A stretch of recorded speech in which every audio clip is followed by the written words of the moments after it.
پڑوسی کی رائے بہت اہم ہوتی ہے. پڑوسی آپ کے لیے اسکینر ہوتا ہے, پڑوسی آپ کو جانتا ہے.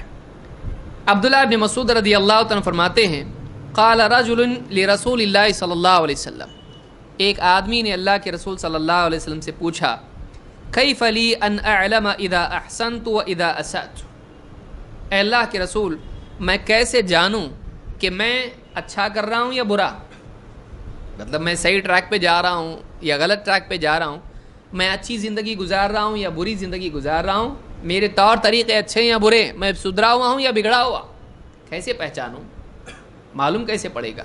ایکسٹرنل اوپینین کیا, کیسے معلوم پڑے؟ قال النبی صلی اللہ علیہ وسلم اذا سمعت جیرانک یقولون ان قد احسنت فقد احسنت, اگر تیرے پڑوسی تیرے بارے میں کہہ رہے ہوں کہ تو اچھا ہے تو تو اچھا ہے. وَإِذَا سَمِعْتَهُمْ يَقُولُونَ قَدْ أَسَأْتَ فَقَدْ أَسَأْتَ, اور اگر تو تیرے پڑوسیوں سے سنے کہ تو نے برا کیا یا تو برا جا رہا ہے, تیری زندگی بری چل رہی ہے تو برا ہے. ہاں اس میں ڈیپینڈ کرتا ہے پڑوسی بھی کیسے ہیں, کیونکہ یہ کہاں کی بات چل رہی ہے؟ مدینہ کی بات چل رہی ہے. واقعی مدینہ میں لوگ کیسے تھے؟ اچھے لوگ تھے, سچ بولنے والے, خوشامد کرنے والے نہیں, اور خود نیک.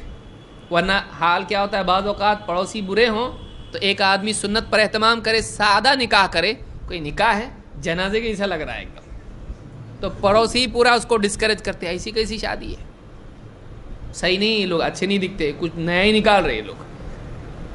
تو بعض اوقات پڑوسی خود بگڑے ہوئے ہوتے ہیں, لیکن اگر اچھا ماحول اس کا ہے تو پھر پڑوسی کی رائے بہت قیمتی ہوتی ہے. اگر دیندار پڑوسی ہیں, سمجھدار اور سچے پڑوسی ہیں, دور اندیش اور حکمت والے جو ہے گہری سمجھ رکھنے والے تجربہ کار پڑوسی ہیں, تو ان کی رائے آپ کے بارے میں بہت اہم ہوتی ہے. اسی لیے کہا کہ اگر تیرے پڑوسی کہیں تو اچھا ہے تو اچھا ہے, اگر تیرے پڑوسی کہتے ہیں تو اچھا نہیں ہے, تو بگڑ رہا ہے, بگڑا ہوا ہے, تو بگڑا ہوا ہے.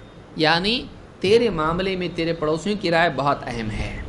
اس حدیث کو امام احمد ابن ماجہ اور طبرانی نے روایت کیا ہے, اور یہ حدیث صحیح ہے.